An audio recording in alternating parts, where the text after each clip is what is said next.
Big story coming in on India first. The United States has imposed additional sanctions on India, additional tariff. 25% additional tariffs have been put on India. Big story here on India first. The big question remains, what will India's response be? The United States had already spoken of 25% tariffs.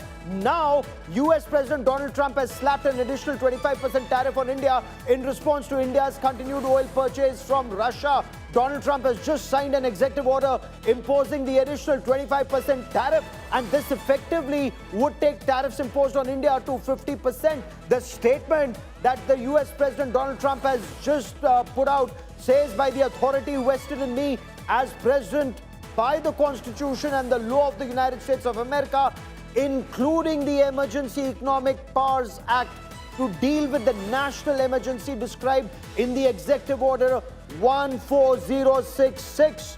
Donald Trump writes, I determine that it is necessary to appropriate to impose an additional duty on imports of articles of India, which is directly or indirectly importing Russian Federation oil. In my judgment, imposing tariffs as described below, in addition to maintaining the other measures taken to address national emergency described in the executive order. The big question remains, how is this a national emergency in the United States of America? Is Donald Trump misusing the emergency powers of the President of the United States to impose tariffs? Because several analysts in the United States have also argued that imposition of tariff is the work of the US Congress and not the President. And is he using tariffs as a weapon to target sovereign democracies and force them into submission? The other big question on India, how will this 50% tariff impact Indian exports to the United States of America? What impact will this have on the comprehensive strategic partnership between India and the United States? Both India and the United States had actually put a lot in this relationship. They had invested very heavily in this relationship. Post the Pokhran nuclear test of 1998, then in 1999, when the Kargil War happened, then Prime Minister Atal Bihari Vajpayee and US President Bill Clinton in 2000, when they met, and subsequently, what was very popular in those times was something that was called as NSSP, Next Step in Strategic Partnership, between Dr. Manmohan Singh and George W. Bush. Now, I have the finest panel of experts who join me on India First to analyze these developments. I have Catherine Hada, former diplomat and senior associate chair on India and Emerging Asia Economies, joining us on the show. I have Craig Kafura, Director of Public Opinion and Foreign Policy at the Chicago Council of Global Affairs, joining me. Puneet Ahluwalia was a candidate to be Lieutenant Governor of Virginia. He's a Republican. He joins me on the show. Ambassador Vivek Kaju, in just a moment, will join me. Siddharth Zarabi, Group Editor, Business. He joins me on this broadcast. And Siddharth, first to you, 25% additional tariff. Was it expected? Was India bracing for 50%? And what does this mean for India?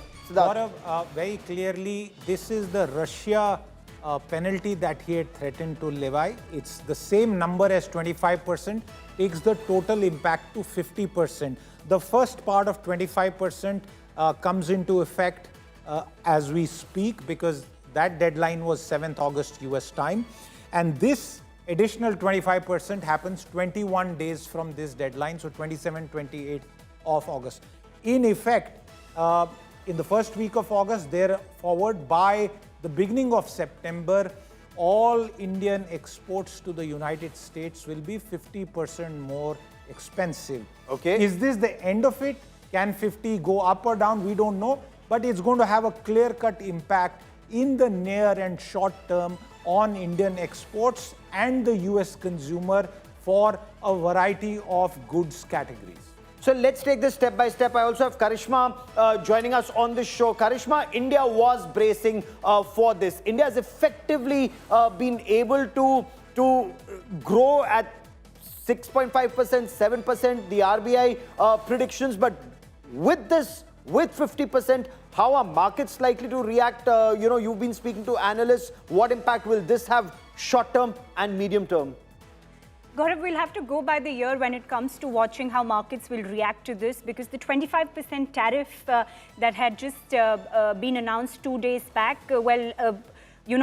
strangely, the markets did not react much to it. There was a slight dip. They were flat on its opening, but and they also pulled back again quickly, which also speaks of the fact that investors were prepared of this to happen. Definitely, when the whole announcement kicked off in April, it was the first time when President Donald Trump had introduced his idea of this tariff war across the countries, is when markets across APAC region reacted, be it Japan, be it China, or be it India. In terms of resilience in economy, if we talk about how RBI is looking at it, or how the government is looking at it, or even IMF, which released its recent global economic paper, they've all spoken of the fact that our economy is pretty resilient to take in these factors, and headwinds of geopolitical issues is something that India has been taking on for a while, and it's been maintaining its stance of growing at 6.5%. But the big question is an additional 25% tariff. Were we expecting that? We are currently at par with Brazil.